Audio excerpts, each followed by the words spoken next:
Buenas tardes, amados. La verdad que es poco decir que estoy muy feliz en esta tarde. Simplemente porque esto que vivimos hoy no es otra cosa más que observar la fidelidad del Señor. Su palabra corre, la verdad corre y abarca la Argentina. El hecho de que en este retiro esté representada buena parte de la Argentina habla de que el reino de Dios está activo, vivo en la Argentina y que usted es parte del mismo.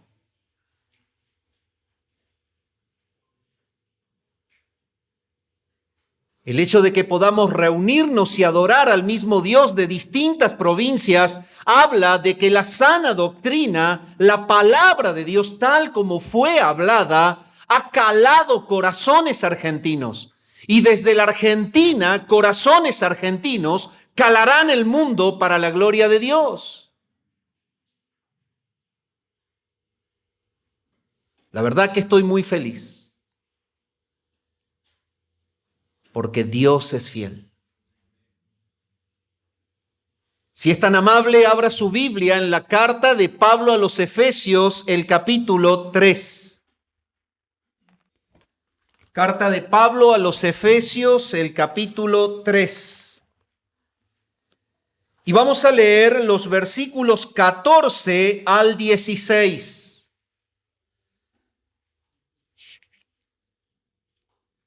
El mensaje de hoy tiene mucho contenido y mucha Biblia.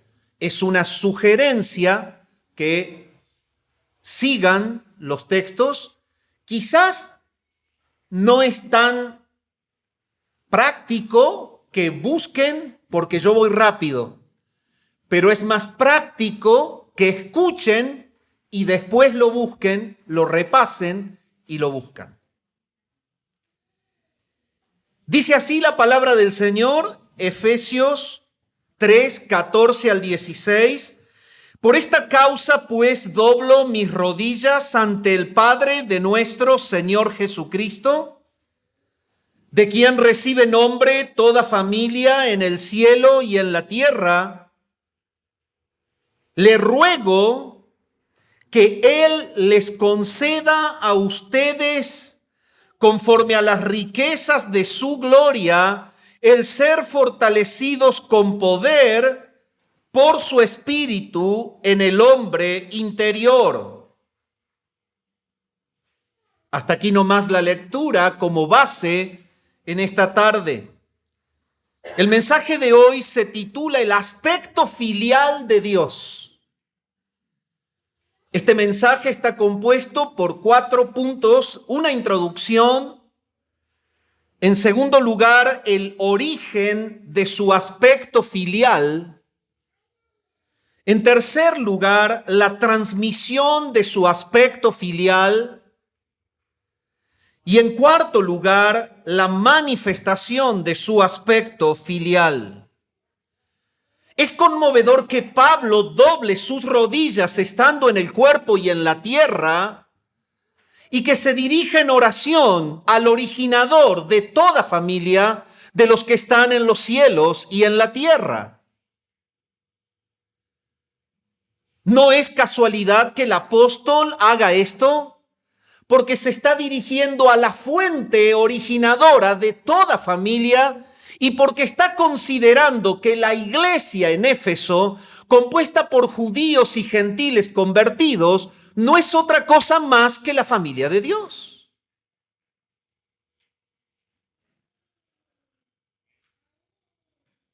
Por lo tanto, Pablo recurre a la fuente, clamándole a Dios que su familia se conduzca bajo el poder del Espíritu Santo.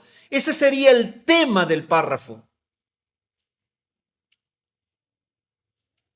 Sin embargo, debemos desglosarlo y debemos introducirnos para estudiar el aspecto filial de Dios desde este párrafo, conectándonos con toda la Biblia, y eso es lo que vamos a hacer. La expresión por esta causa, que es la primera frase, es fundamental para vincular el texto con el contexto cercano. Hay una causa por la cual él se postra en oración. Y la causa mencionada por el apóstol Pablo se encuentra detallada, haciendo un vínculo con el contexto cercano, en el capítulo 2, el que antecede al de nuestra lectura. Si usted repasa el capítulo 2, va a encontrar esta expresión. Efesios 2:5 nos dice: aun cuando estábamos muertos en nuestros delitos, nos dio vida juntamente con Cristo, por gracia ustedes han sido salvos. El capítulo 2 arranca mostrándole a la familia de Dios que anteriormente eran un conjunto de muertos. Si usted va más abajo en el mismo capítulo 2, va a encontrar en la expresión del versículo 10, porque somos hechura suya, creados en Cristo Jesús para hacer buenas obras, las cuales Dios preparó de antemano para que anduviésemos en ellas. Arranca con un conjunto de muertos al cual Él les da vida.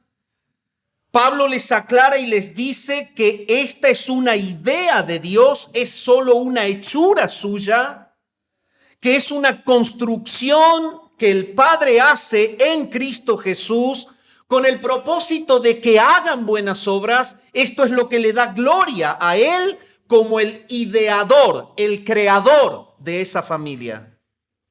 De la misma manera, al continuar el capítulo 2, encontramos en el mismo capítulo: así pues ustedes ya no son extraños ni advenedizos o extranjeros, sino que son conciudadanos de los santos y son de la familia de Dios. Aquí la Escritura muestra claramente en el contexto anterior que para ser un conjunto de muertos que pasan por la hechura de Dios, creados en Cristo Jesús, verdaderamente debe operar la gracia de Dios.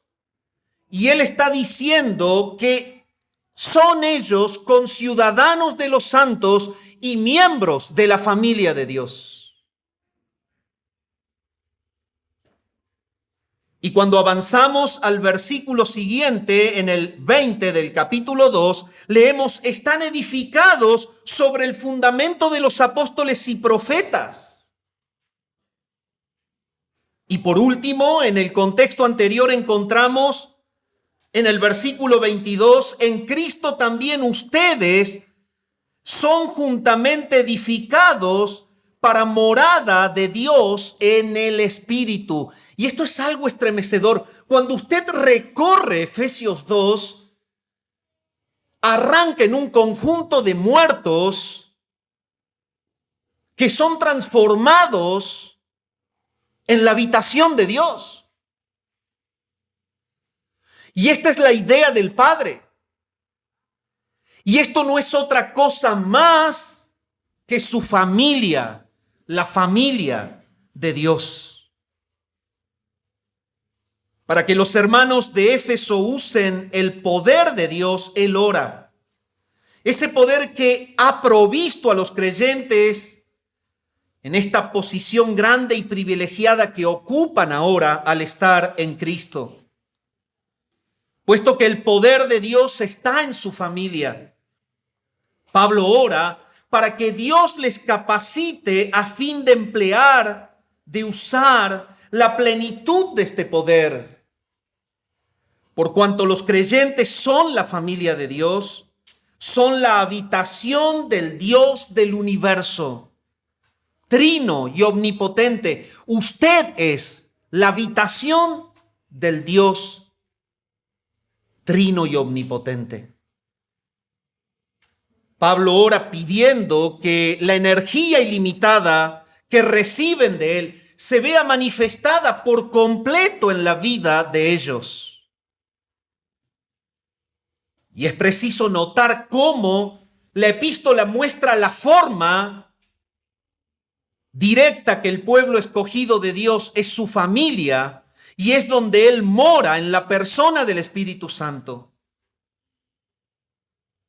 Si usted es tan amable, acompáñeme a contemplar entonces en el segundo punto del sermón y a profundizar en la palabra sobre el origen de este aspecto filial de Dios.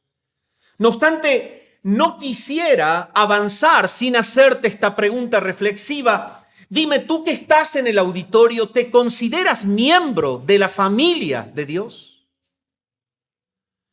Estás en esta tarde sentado porque es un retiro en un bello hotel en donde puedes encontrarte con amigos amados y disfrutar de un buen tiempo.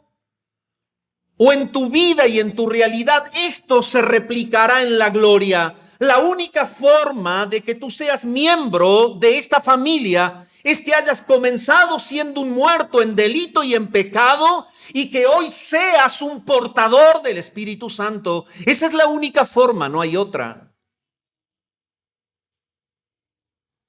¿Estás en esa familia? ¿Es tuya? El origen de su aspecto filial. ¿Por qué Pablo ora al originador de la familia? Alguien dijo cierta vez que no existe la iglesia sin familia. También dijo que una familia sana edifica la iglesia, pero que una familia enferma la destruye. Hay una conexión directa entre el originador de la familia y el resultado que somos nosotros, y por eso quiero invitarte a que vayamos a considerar esta verdad en las Escrituras. El hecho de que Pablo diga que de él toma nombre toda familia en el cielo y en la tierra significa justamente que Dios es el originador de la idea de la familia. Y el motivo es que Él mismo eternamente ha coexistido con el Hijo y el Espíritu Santo, vinculados y relacionados bajo parámetros familiares.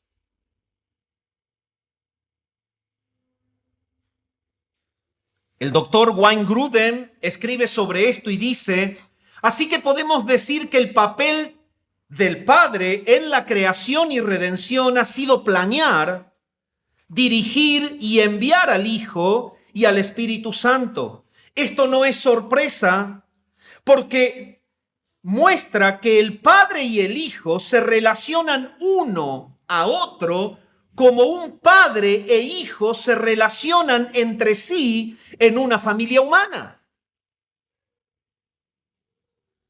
El Padre dirige, el Padre tiene autoridad sobre el Hijo y el Hijo obedece y responde a las direcciones del Padre. El Espíritu Santo es obediente a las directivas tanto del Padre como del Hijo. Al analizar estos parámetros familiares asociados a la tarea creacional, podemos ver por las Escrituras lo siguiente: Dios el Padre habló las palabras creativas en la proclamación de sus órdenes para hacer que el universo existiera. Y esto lo podemos ver en el libro de Génesis, la manera en la que el Padre, justamente ejecutando su rol de ideador, de diseñador del plan para exaltar a su Hijo, engrandecer a su Hijo, es que Él piensa, es que Él decide diseñar un mundo, crear criaturas que un día se rendirán ante Él. Es entonces que Él en esa idea dice: sea la luz, y hubo luz. En el versículo 6 y 7 del capítulo 1 dice: entonces Dios dijo: haya expansión en medio de las aguas y separe las aguas de las aguas. Dios hizo la expansión, y separó las aguas que estaban debajo de la expansión de las aguas que estaban sobre la expansión, y fue así. Autoridad, decreto, idea llevada a cabo. Pero, mi amado, si usted analiza el aspecto filial de Dios, cómo el Padre y el Hijo están relacionados bajo parámetros filiares desde la eternidad, usted va a notar por la palabra de Dios que las cosas no fueron creadas por el Padre, a pesar de que el Padre las decretó y dio la orden. Es notable observar que la tarea directiva es la del Padre, dirigiendo la lógica creacional ordenada de manera perfecta, pero sin embargo no es el Padre quien lo lleva a la práctica, sino que la coacción filial entre el Padre y el Hijo hace que el agente operativo en llevar a cabo sus decretos sea la persona del Hijo, quien coexiste eternamente sujeta a la voluntad de su Padre, tal como lo detalla la bendita palabra de Dios. Y si usted es tan amable, acompáñeme a revisar el concepto leyendo San Juan 1:3. Todas las cosas por Él fueron hechas, y sin Él nada de lo que ha sido hecho fue hecho. En otra versión dice, todas las cosas fueron hechas por medio de Él, y sin Él nada de lo que ha sido hecho fue hecho. Pablo afirma este concepto y se está refiriendo a Jesús, al Hijo, escribiéndoles a los miembros de la familia de Dios en Colosas, cuando les dice, porque en Él fueron creadas todas las cosas, tanto en los cielos como en la tierra, visibles e invisibles, ya sean tronos o dominios o poderes o autoridades, todo ha sido creado por medio de Él y para Él. Tanto la expresión de Juan como la expresión de Pablo, escribiendo a los colosenses, muestra a Cristo, al Hijo, como el agente que se ocupa de llevar a la práctica la voluntad que el Padre decreta. Y estos son tres personas en una. Ese es Dios. Es el Padre el que piensa, el que decreta. Es el Hijo el que opera para aplicar la voluntad del Padre hacia lo material. La Escritura nos muestra el aspecto filial de Dios en estos detalles. Tanto en la expresión de Juan como en la de Colosenses, el original griego habla de una preposición que significa un medio para lograr un fin.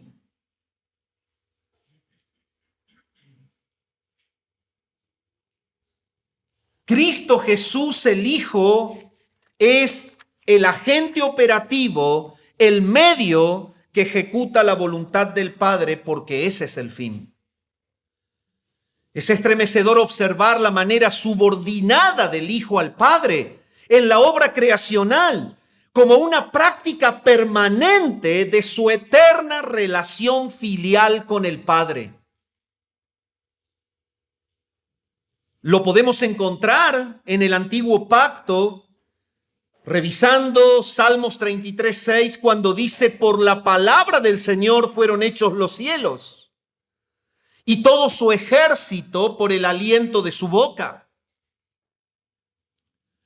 Y por último, para complementar este concepto, sea amable y vaya a 1 Corintios 8:6, cuando Pablo dice, pero para nosotros hay un solo Dios, el Padre, de quien proceden todas las cosas, y nosotros somos para Él. Y un solo Señor, Jesucristo, por quien son todas las cosas, y por medio de Él existimos nosotros. Vuelve Pablo a presentar al Padre como el originador. No en vano Pablo se postra a aquel del cual dependen y del cual toma nombre toda familia en los cielos y en la tierra. La Escritura muestra que el Espíritu Santo sostenía y manifestaba la presencia de Dios en ese acto creativo, moviéndose de acá para allá sobre la faz de las aguas. Era el testigo eficiente en el momento del origen de que Dios con todo su poder estaba allí y que su autoridad era tal que las cosas inexistentes escucharon su voz para llegar a existir.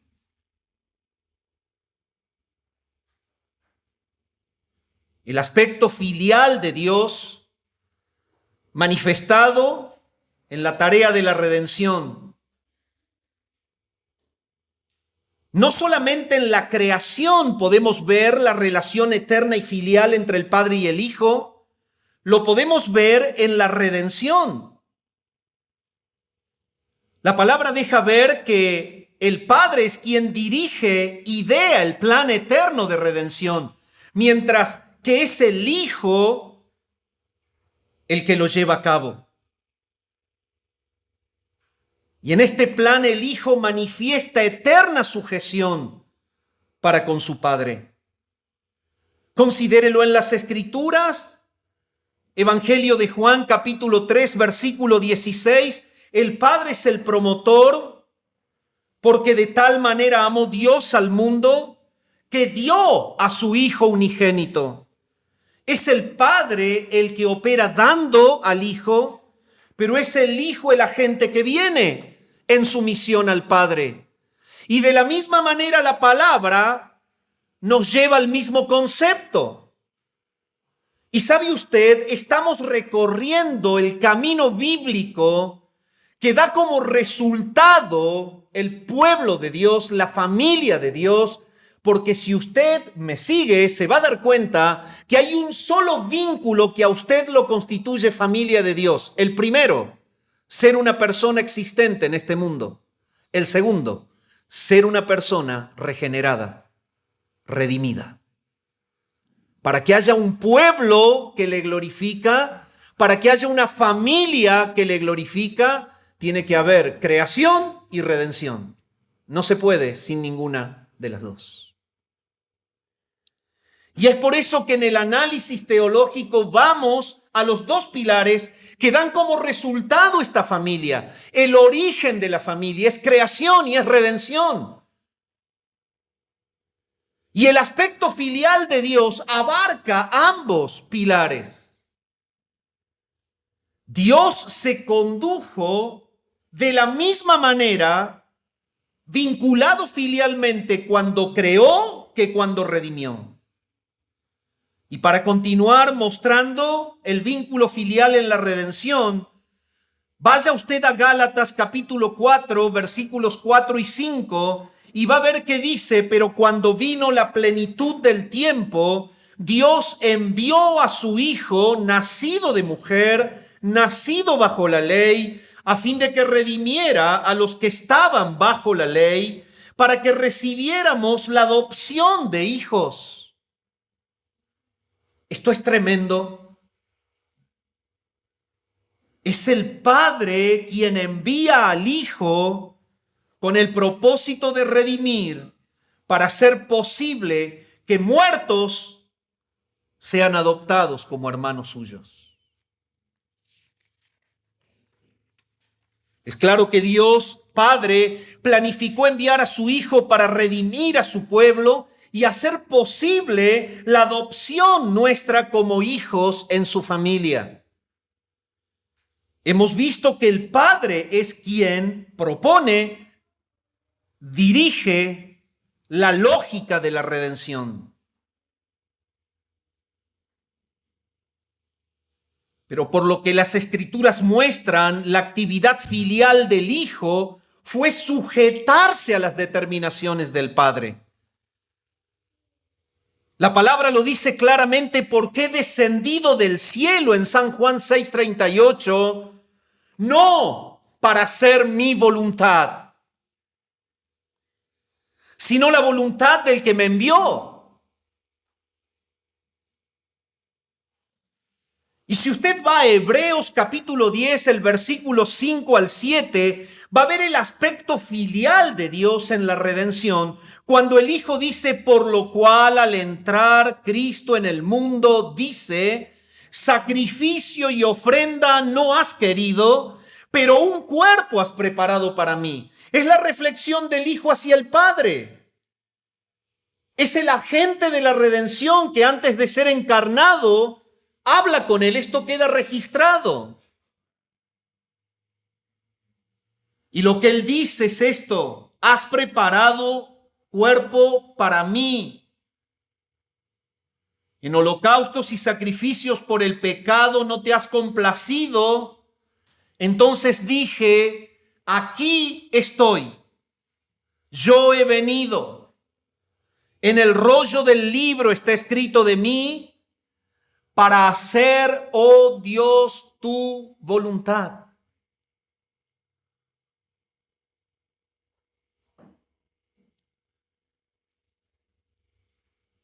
En relación al aspecto filial del Espíritu Santo en la obra de la redención, Él fue enviado a la tierra por el Padre y el Hijo, posterior a la ascensión del Hijo, y su tarea fue la de aplicar la redención lograda por el Hijo y lógicamente programada por el Padre para que sea posible edificar la familia de Dios.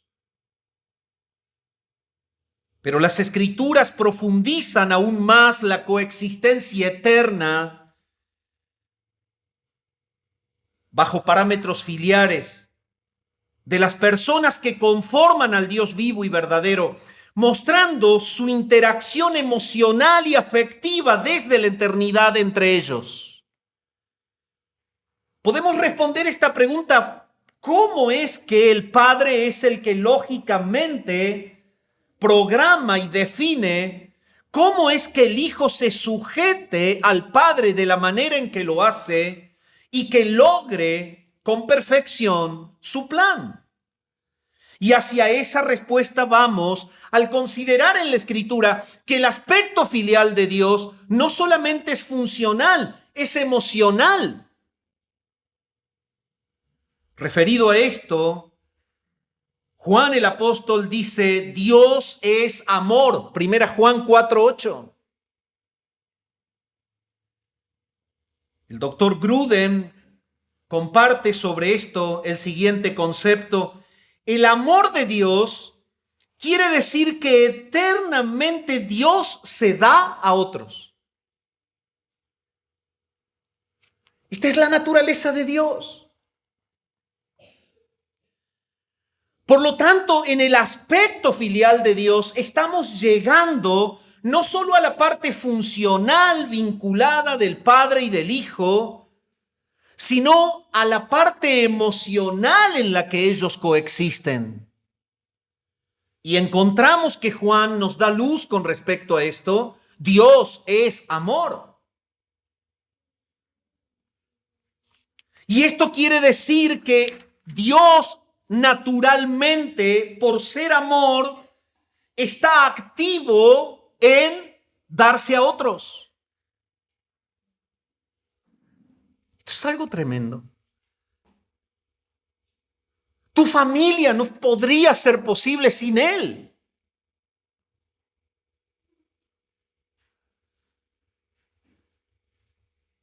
Nada de esto existiría. Hemos llegado y vamos y vemos una montaña al frente y no paramos y nuestros ojos no se cansan de ver. Pero esto surge del aspecto filial de Dios. ¿No hubiese sido posible sin Él?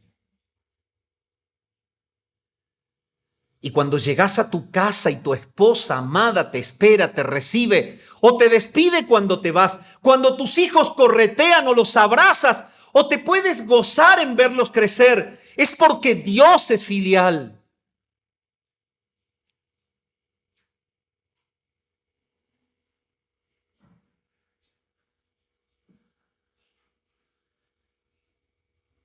Esto lo podemos comprender como que Dios naturalmente está desde la eternidad impulsado a darse a sí mismo para la bendición y el bien de otro. Esta realidad existencial eterna de entrega mutua es la que caracteriza el vínculo filial entre el Padre, el Hijo y el Espíritu Santo. Dicho de otra forma, ellos coexistieron la eternidad ligados en entregarse en amor el uno al otro. Y si es tan amable, acompáñeme a verlo en las Escrituras. Si usted va a San Juan 17:24, va a ver lo que dice, que el Hijo asegura ser amado por el Padre en la eternidad antes de que el mundo existiese. Él dice en San Juan 17:24, Padre, quiero que los que me has dado estén también conmigo donde yo estoy, para que vean mi gloria, la gloria que me has dado, porque me has amado desde antes de la fundación del mundo. Ese es el aspecto filial del Padre con el Hijo precreacional. La Escritura nos coloca y nos pone de cara hacia la eternidad pasada, y lo único que encontramos en ellos es amor funcional.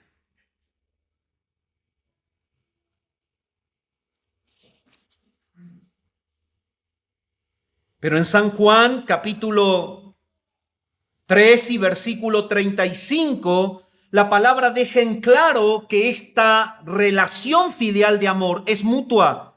Y dice, el Padre ama al Hijo y ha entregado todas las cosas en sus manos. Por lo tanto, lo que podemos ver parados desde el tiempo hacia la eternidad pasada es un vínculo filial emocional de relación entre el Padre y el Hijo, tal como los observamos actuando de manera orgánica, junta, perfecta en la creación y en la redención. Llegamos al origen. Lo que hace posible esto es el amor eterno que los vincula del uno hacia el otro.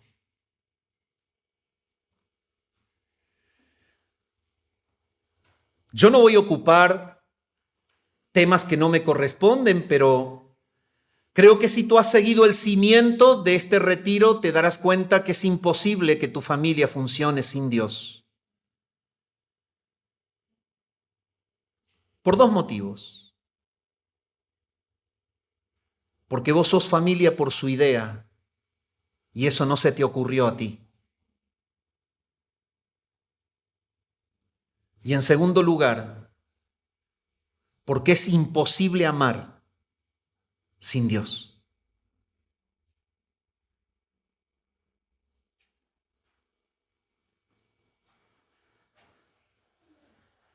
Adoras al Dios soberano y todopoderoso que te ha comunicado su aspecto filial, creándote y redimiéndote. Y tú dices, ¿qué tiene que ver esto con la familia terrenal? Y hago un paréntesis y no me voy a desviar mucho. Pero en realidad, cuando el hombre estuvo solo como un propósito eterno y divino, Adán estuvo solo y se sintió solo. Dios lo durmió y de la materia prima que él hizo, extrajo una costilla y modeló una mujer.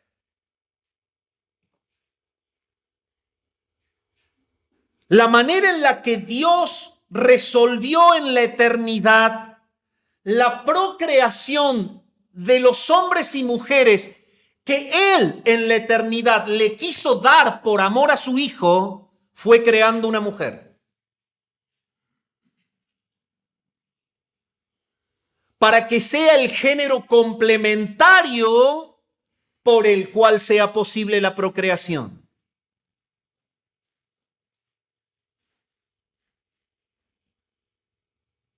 Y de esta manera, Él planificó y proyectó la procreación de generación en generación, y de generación en generación Él viene recogiendo a su pueblo para la gloria de su nombre. Y déjame decirte algo. Eso es tu familia hoy. si está llena de Dios.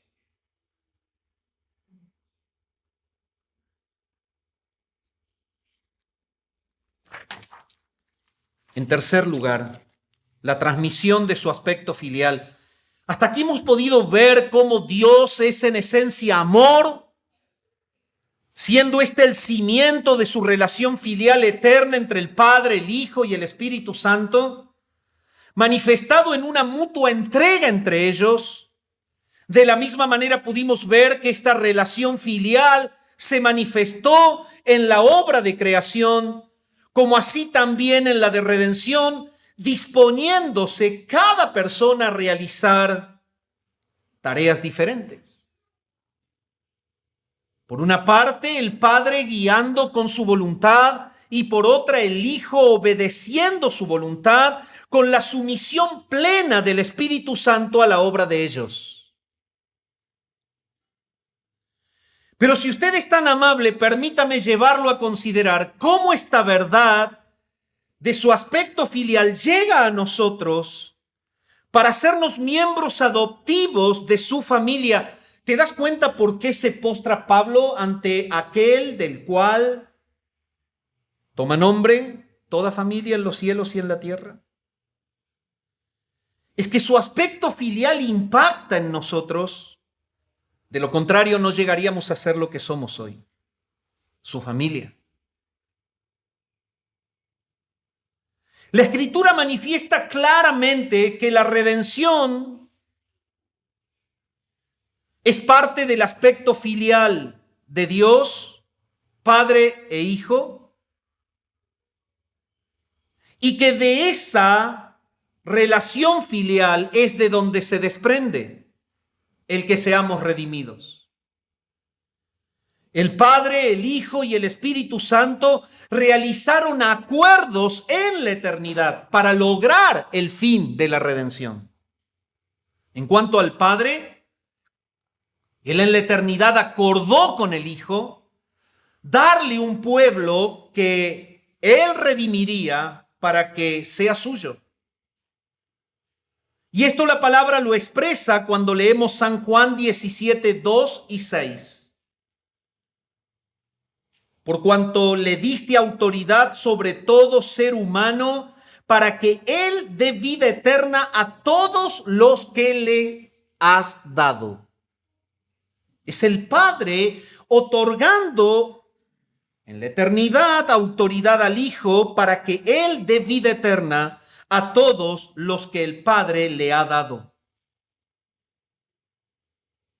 El versículo 6 dice: manifestado tu nombre a los hombres que del mundo me diste, eran tuyos. Y me los diste y han guardado tu palabra. Este es el acuerdo del Padre con el Hijo para que haya posibilidad de redención. El Padre le entrega al Hijo los seres que Él pensó y escogió, se los cede para que Él los compre y para que sean suyos.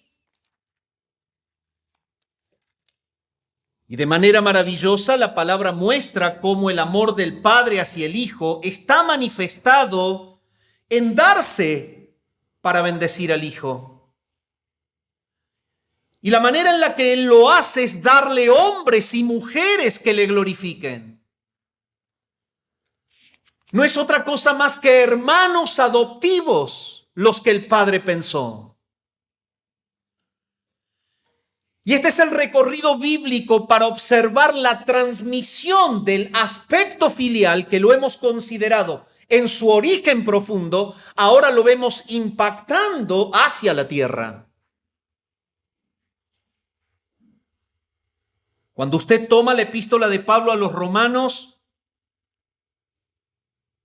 va a ver que el compromiso del Padre es enviar a su Hijo para que fuera su representante, y Pablo lo expresa de esta manera: así pues, tal como por una transgresión resultó la condenación a todos los hombres, así también por un acto de justicia resultó la justificación de vida para todos los hombres. Porque así como por la desobediencia de un hombre los muchos fueron constituidos pecadores, así también por la obediencia de uno, los muchos serán constituidos justos. Es Cristo quien en representación del Padre obra su justicia, dando su vida por los que él ha de comprar. En la eternidad ellos acuerdan esta operación. Y por otra parte, el Padre se comprometió a preparar un cuerpo para que el Hijo morara en ese cuerpo como hombre, tal como lo expresa el escritor a los Hebreos cuando dice, por lo cual, al entrar Cristo en el mundo, dice, sacrificio y ofrenda no has querido, pero un cuerpo me has preparado. Esto es una deliberación eterna. Esto es que en la coexistencia eterna del Padre con el Hijo y el Espíritu en amor, surge un acuerdo deliberativo de redimirnos como su familia.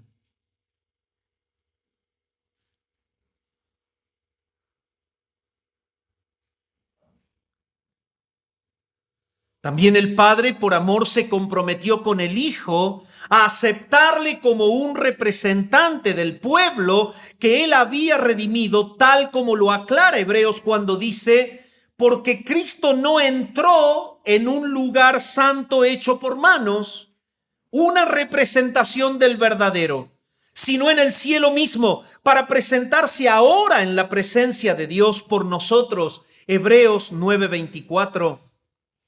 Es el representante en la obra de la redención. Él obra la justicia. Toda la ira de Dios cae sobre él. Esto estaba ya premeditado entre ellos. Pero ahora el Padre se compromete en la eternidad que Él sea el representante ante Él en este tiempo. Y es Cristo quien aboga por nosotros ante el Padre, porque fue una idea de Dios. Por último, en su amor eterno por su Hijo, el Padre se comprometió en dar al Hijo autoridad en el cielo y en la tierra. Tal como lo expresa el Evangelio de Mateo cuando dice el conocido texto, acercándose Jesús les dijo, toda autoridad me ha sido dada en el cielo y en la tierra. Esto es lo que el Padre se compromete con el Hijo por amor en la eternidad, a darle. Esta autoridad otorgada incluía poder para derramar el Espíritu de Dios y aplicar la redención a su pueblo, tal como se encarga Lucas de mostrarlo, y reuniéndolos les mandó que no salieran de Jerusalén, sino que esperaran la promesa del Padre, la cual les dijo, oyeron de mí. El Señor envía al Espíritu cuando Él se va. El Padre ha determinado que esto sea de esta manera. De la misma manera, el Hijo manifiesta en esta relación filial de amor eterno compromiso para con el Padre porque lo ama. Todo lo que hemos visto del Padre es un compromiso de amor. Le prometió hombres, le aseguró enviarlo, le creó un cuerpo,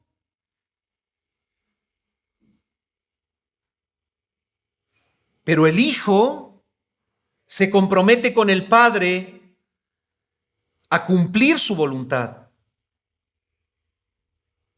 Se compromete a venir a este mundo como hombre y a vivir en este mundo como hombre bajo la ley mosaica, como lo expresa el escritor a los Hebreos cuando dice, aquí estoy, yo y los hijos que Dios me ha dado.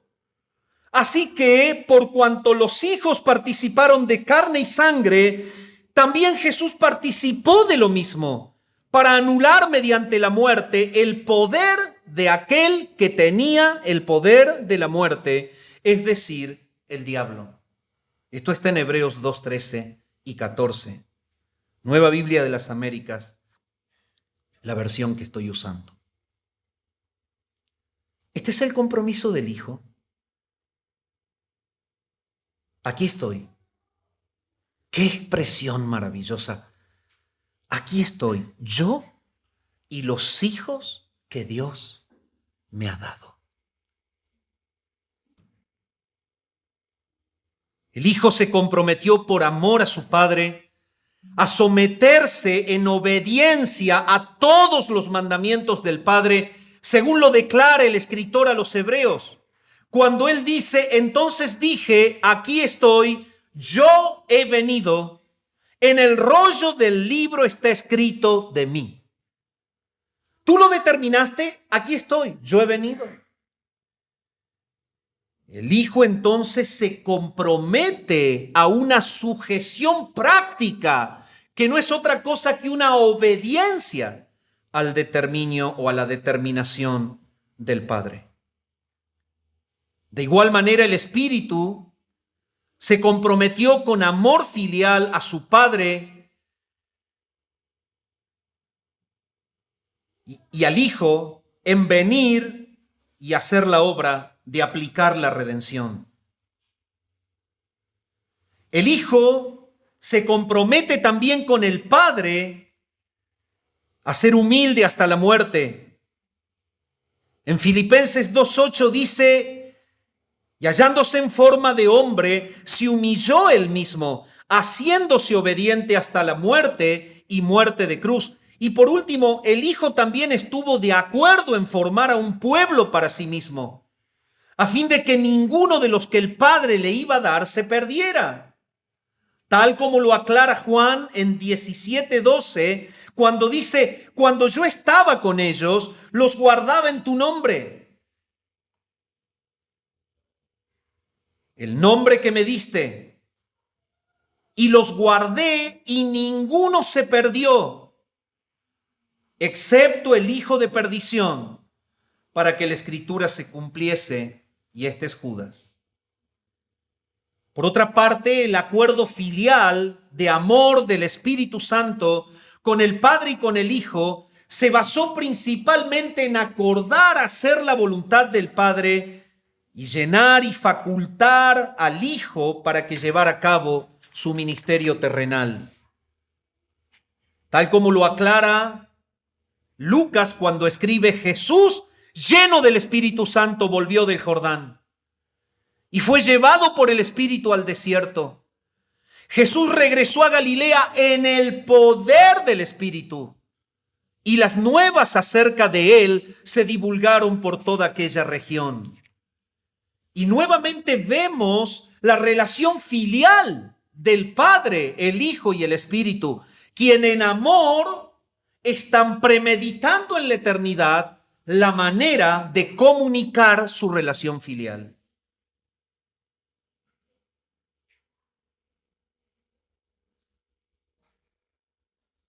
Noten ustedes que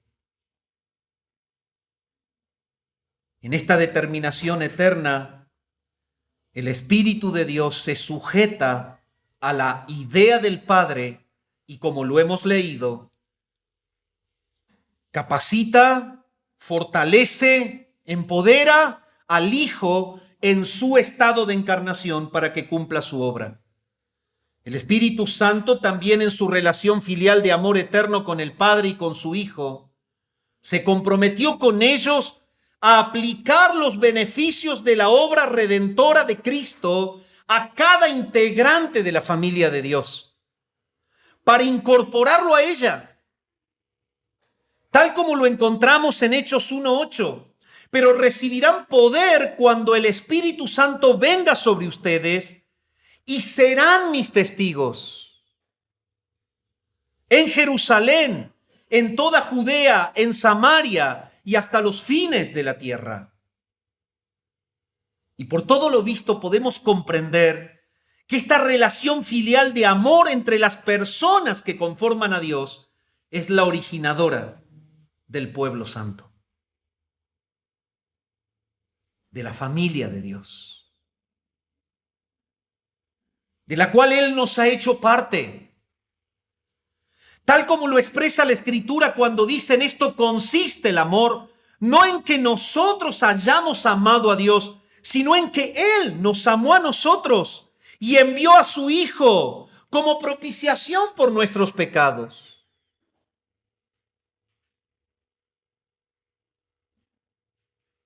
Pablo, cuando escribe a los romanos siguiendo la misma idea, la misma doctrina, la misma teología, él dice en Romanos 5:8, pero Dios muestra su amor para con nosotros en que siendo aún pecadores, Cristo murió por nosotros. Y ahora usted note en estos versículos, comenzamos a aparecer nosotros, lo que en un origen eterno fue la esencia que vinculaba a Dios, su amor. Amor del Padre para con el Hijo, amor del Hijo para con el Padre, amor del Padre y del Hijo para con el Espíritu y del Espíritu para con ellos. Ahora entramos los hombres en ese escenario. Dios muestra su amor para con nosotros. Y así vamos llegando al punto final del mensaje. Cuando Pablo escribe a los Gálatas, la familia de Dios en aquel lugar, él dice, con Cristo he sido crucificado y ya no soy yo el que vive, sino que Cristo vive en mí. Y la vida que ahora vivo en la carne, la vivo por la fe en el Hijo de Dios, el cual me amó y se entregó a sí mismo por mí. Todos estos textos hablan de un amor presente en ellos, pero que se proyecta a nosotros.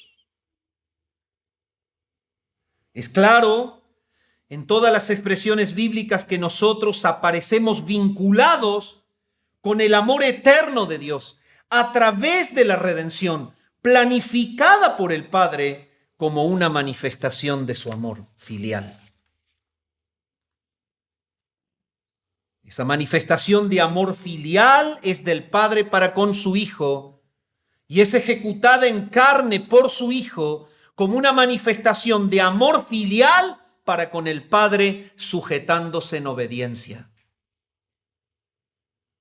Debe ser motivo de gran gozo saber que es el propósito de Dios, Padre, Hijo y Espíritu Santo, darse a sí mismo a nosotros para darnos verdadero gozo y felicidad.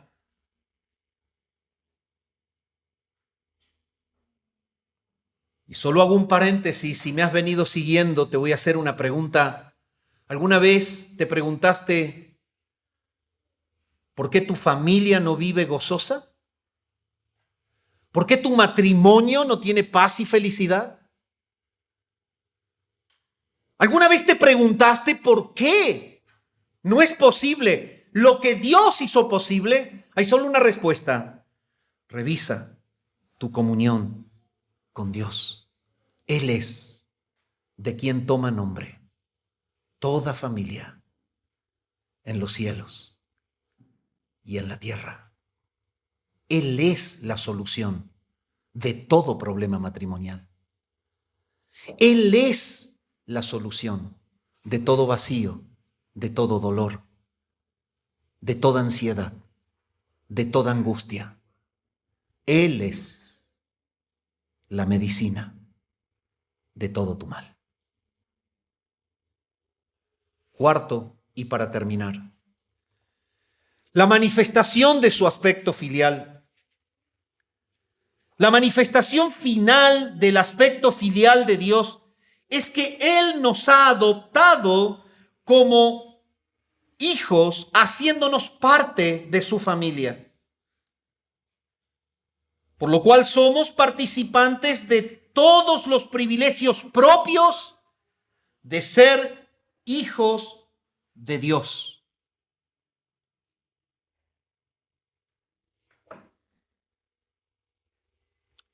Si usted es tan amable, acompáñeme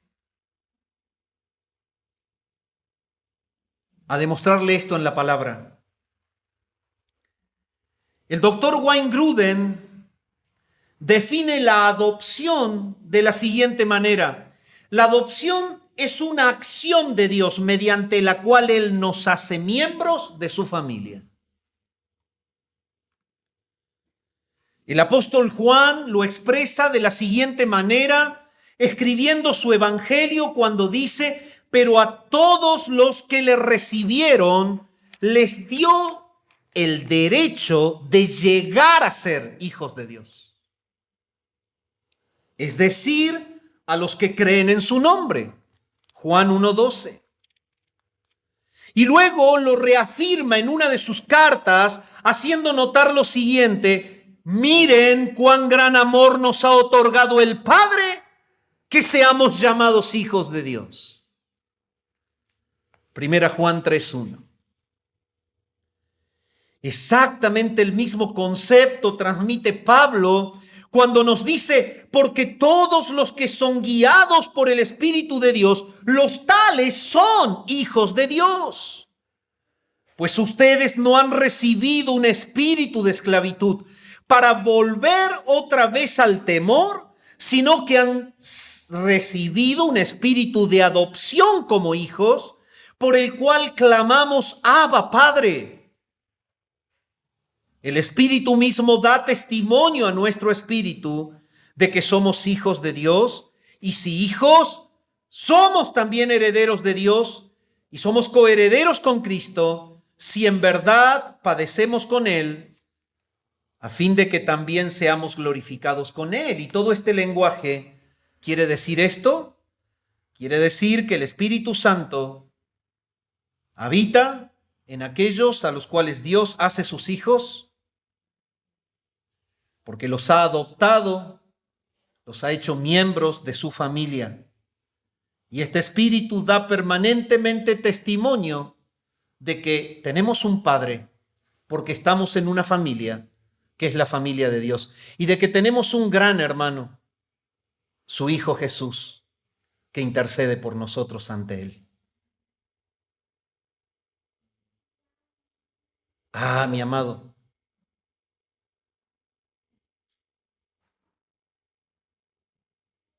cuando revisamos esto, ¿tú sabes el compromiso que nuestra familia tiene ante el mundo?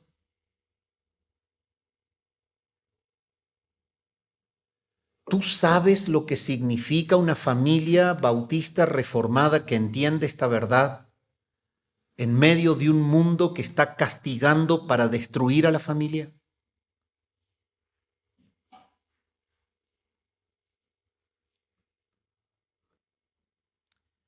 Todo este lenguaje maravilloso confirma que estamos relacionados unos con otros como miembros de su familia. Esta familia está compuesta por todos los escogidos del Padre que durante toda la historia del tiempo, desde el Edén hasta el fin del siglo, hayan creído en Jesús. Por lo que es obvio que incluye a todos los santos de la antigüedad. Es preciso hacer notar que si bien en los creyentes del Antiguo Testamento había una conciencia de Dios como Padre del pueblo de Israel, los beneficios y los privilegios plenos de la membresía en la familia de Dios y la completa realización de esta membresía no tuvo lugar hasta que Cristo vino y el Espíritu del Hijo de Dios se derramó en nuestros corazones y dio testimonio con nuestro espíritu de que somos hijos de Dios. Dios en la eternidad escogió crear esta familia. Dios eligió y escogió en el ejercicio de su voluntad infinitamente libre impactarnos con su aspecto filial, atrayéndonos hacia su familia. Dios ha decidido en la eternidad que esto sea así. Y desde que el tiempo es tiempo y el pecado estuvo en el mundo, Dios viene trabajando, juntando a su familia, salvando por gracia a los que estuvieron en Edén, a los que salieron de Edén, a los que se expandieron sobre la tierra y creyeron en Jesús. Las expresiones de los antiguos es mencionar a Dios como Señor antes de que la ley exista. Todo aquel que quiera pensar que en la antigüedad algo de salvación pudo haber detrás del pacto mosaico se equivoca. Enoc, séptimo desde Adán, predicó la venida del Señor, creyó en su santa venida Él dijo, vino el Señor con sus santas decenas de millares. Los antiguos creyeron en Él porque fueron su familia. Así, el Señor aplicó todo su plan de manera completa y plena cuando Cristo se hizo carne y cuando Él lo mató en la cruz. La obra redentora de Cristo entonces abraza a la antigüedad y la atrae en un pago completo de la deuda. La obra de Cristo abraza al frente de la cruz a los contemporáneos y les atrae al pago de la deuda, a la justificación plena, y la obra de Cristo abraza al futuro hasta la segunda venida, pagando la deuda y atrayéndolos a la familia de Dios.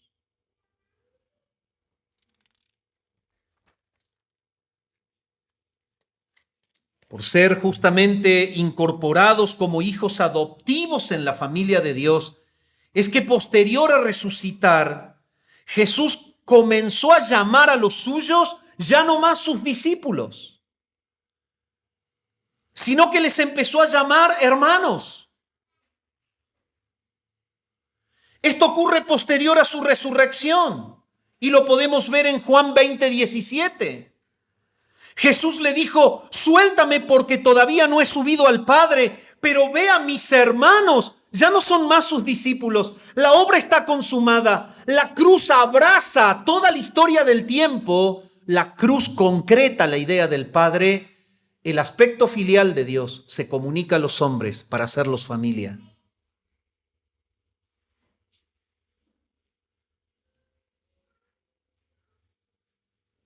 Ve y diles, subo a mi Padre y al Padre de ustedes. Subo a mi Dios y al Dios de ustedes. Termina la cruz, Él resucita y ahora somos uno con Él. Él se coloca en el plano de hermano y le dice a los suyos que son sus hermanos. Y se pone del lado de sus hermanos y ve a Dios como el Padre, que es el mismo Padre que ellos comparten. El apóstol Juan y el apóstol Pablo expresan que parte del privilegio de ser adoptados en su familia lo vivimos hoy. Pero nos advierten que aún queda una etapa más profunda y final de nuestra adopción por experimentar. Cuando Jesús, nuestro hermano mayor, se manifieste, para darnos entrada en la gloria que su Padre le preparó y así compartirla con nosotros para siempre. Lo dice su palabra de esta manera en 1 Juan 3:2. Amados, ahora somos hijos de Dios. Sí lo somos. Somos una familia. Pero estamos en un estado de avance, conduciéndonos a la glorificación final, a la reunión filial eterna que fue la idea de Dios. Y usted debe vincular esto con Romanos 8. A los que Él antes conoció, termina toda la cadena del Ordo Salutis, a estos glorificó. Conoció, glorificó. En el proceso intermedio estamos.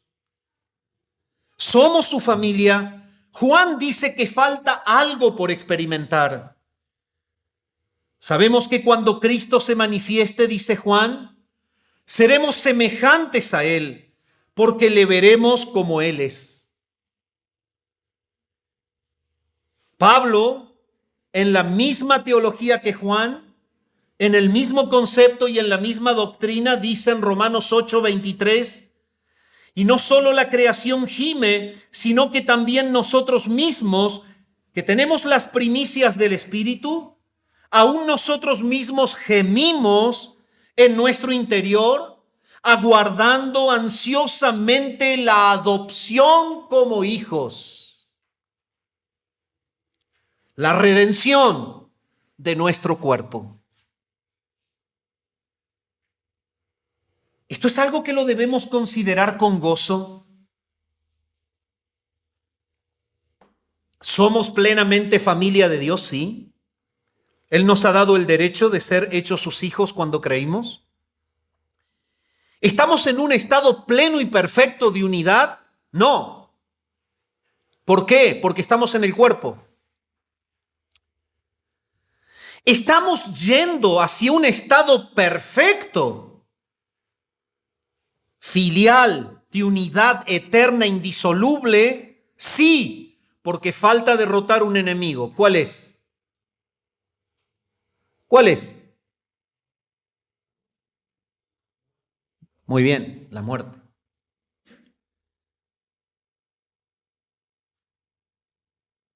Y tengo unas ganas bárbaras de irme para el lado de la escatología acá, pero va a ser para problema.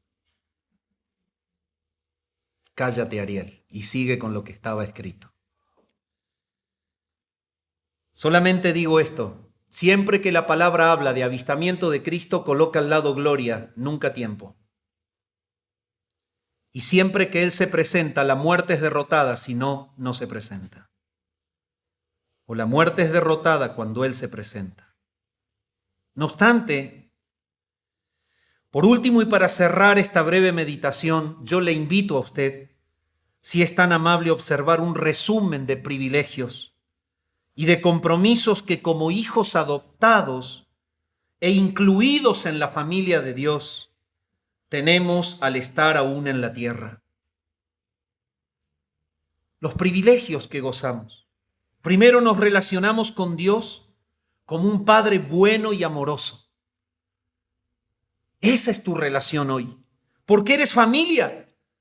Tú no puedes relacionarte con Dios como padre si no fueses su hijo. Al ser adoptados somos dirigidos por el Espíritu Santo. Esto quiere decir que tu vida no es un barco sin timón, desplazándose en un océano de casualidades o de suertes. Es la vida tuya ligada al control del que te ha hecho su hijo, miembro de su familia, por el poder del Espíritu Santo. Al ser adoptados hijos suyos, el Padre también, y aunque no nos guste, nos disciplina. Y esto es lo más sano de una familia. Al ser adoptados, también podemos relacionarnos de una manera transparente y profunda con nuestros hermanos, los cuales son miembros igualmente de la misma familia. Todo esto es posible solo porque el aspecto filial de Dios, por gracia y por determinación de Él ha querido compartirlo a nosotros.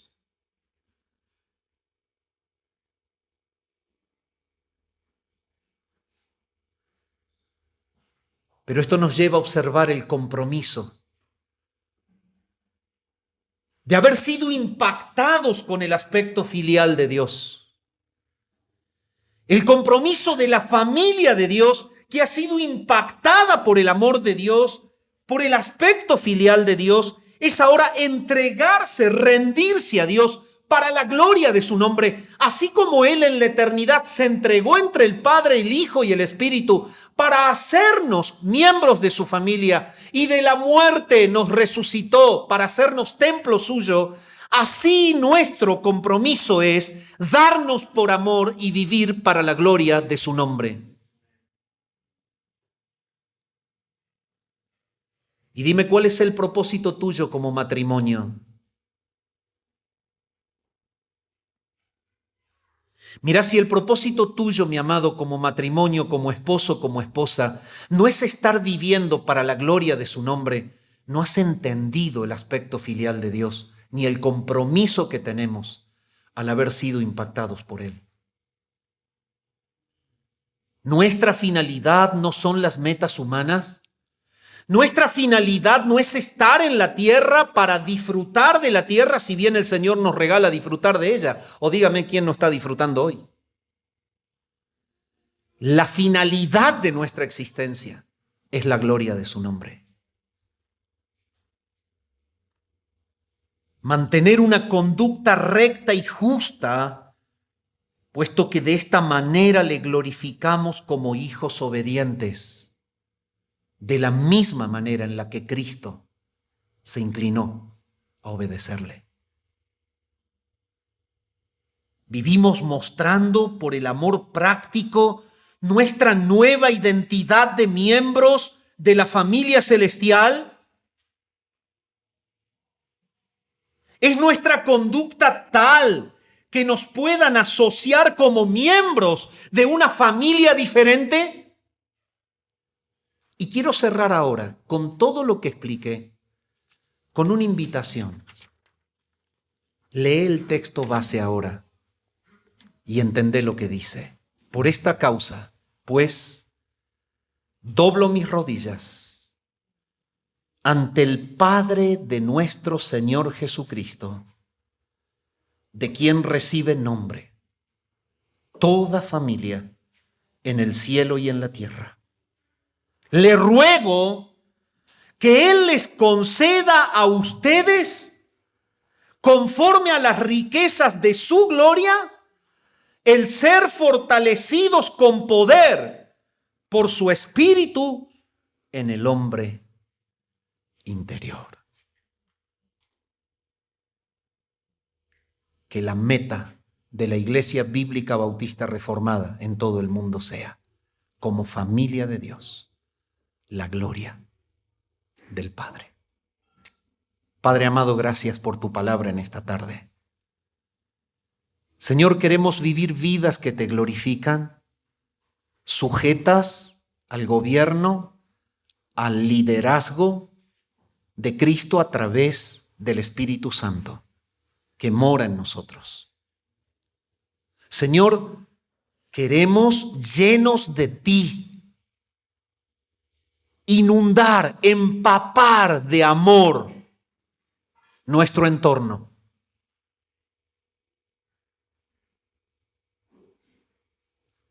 Señor, te clamo para que como esposos saturemos de amor a nuestras esposas.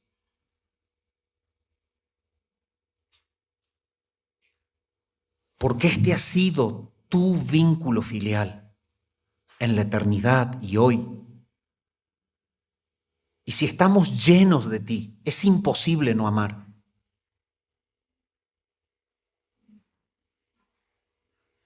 Y te clamo que las esposas saturen de amor a sus esposos.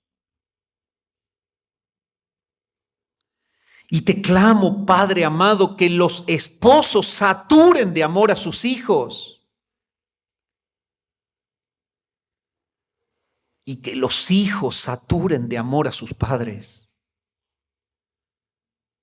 Para que la gloria sea solo dada a ti, porque Dios, tú eres amor.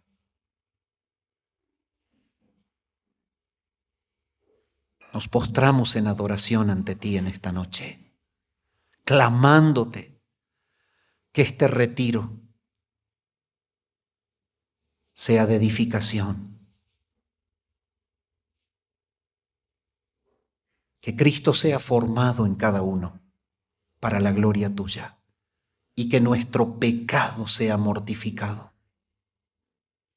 Nos postramos ante ti y te adoramos, orando al Padre en el nombre de Jesucristo. Amén.